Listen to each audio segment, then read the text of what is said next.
All right, let's talk about the future. Forget about those static websites you're used to, the ones that are basically just online brochures. Today, we're taking a look at the massive leap from that into a fully interactive Web3 command center. Seriously, this isn't just a website, it's the new front door for entire digital ecosystems. So let's dive into the blueprint. For the longest time, a website was just a digital business card. It talked at you, it gave you information, and that was about it. Well, in the world of Web3, that's practically ancient history. The future isn't about that one-way street. It's about a two-way, dynamic gateway. It's a place where you don't just go to read, you go there to act. And that right there is the fundamental shift from a simple page to a powerful platform. So what does this actually look like when the rubber meets the road? Well, a perfect case study is the strategy behind this Sigma Nexus. This project really captures that command center philosophy. It's not a site you just visit and click around on. It's the entry point, the gateway to a whole new financial and community ecosystem. And what's driving this whole thing is a really powerful three-part mission. First, it's about decentralized sovereignty, giving individuals true, undeniable control over their own assets.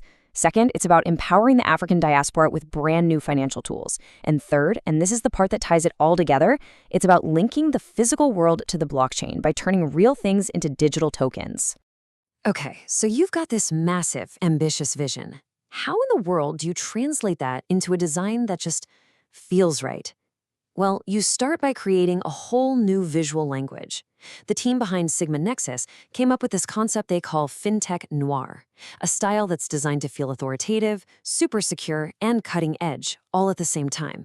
Now, this is where it gets really interesting, because every single choice here is deliberate. That deep obsidian background, it gives you a sense of stability, of seriousness. But then you get that pop of asset gold for buttons and calls to action, which immediately makes you think of value. And just look at the typography. A clean, readable sans serif for most text, but a sharp monospace font for data, which just leans right into that code is law ethos of the whole blockchain world. And this design is anything but static. It actually feels alive. You have these little micro interactions that make images of physical assets literally glow and transform into digital nodes.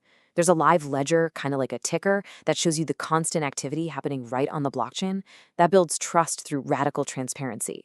And yeah, forget boring stock photos. The imagery here is all about these abstract, interconnected data nodes, reinforcing that idea of a living, breathing network. So that's the whole vibe, the look and feel of the platform. But what about the engine running under the hood? How does a real, physical thing, let's say a bar of gold or a ton of coffee, actually become a digital token you can trade inside this command center? Well, it all comes down to this one core concept: real-world asset tokenization, or RWA tokenization. To put it simply, it's the process of creating a unique, verifiable digital certificate on the blockchain that represents your ownership of a real-world thing. That token basically becomes the digital twin of the physical asset. And this journey from the physical world to the digital one isn't just random. It's a super carefully structured four-step bridge. It all starts with verifying the actual asset in the real world. Then, a solid legal framework is wrapped around it, making the ownership rights crystal clear. After that, the digital token is officially minted on the blockchain. And finally, that new token enters the marketplace, ready for action. Okay, so now we get the philosophy and we get the tech. But what's it actually like for someone to use this platform?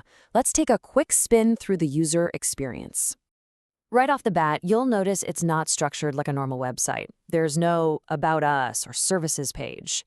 Instead, it's a functional flow. The alpha is your mission control, your home base. The forge is where you go to access the marketplace. The vault is all about transparency and security documents. And the diaspora is the community hub. Each name tells you exactly what its purpose is. And check this out. This is a user story, a direct quote from the development team. It shows you exactly what that functional approach means in practice. It's not about vague features. It's about enabling specific, powerful actions for the user. They need to see the asset, the price, where it is in the real world, and the on-chain proof, all in one clear, simple view. And all of this leads to the most crucial point. On a traditional website, the main goal is to get you to fill out a form, or maybe make a phone call, right? Here, the entire experience is built around one single primary action: Connect Wallet. That's it. That's your key, your passport, and your identity all rolled into one. It's the gate you walk through to actually participate in the ecosystem. So let's zoom out for a second.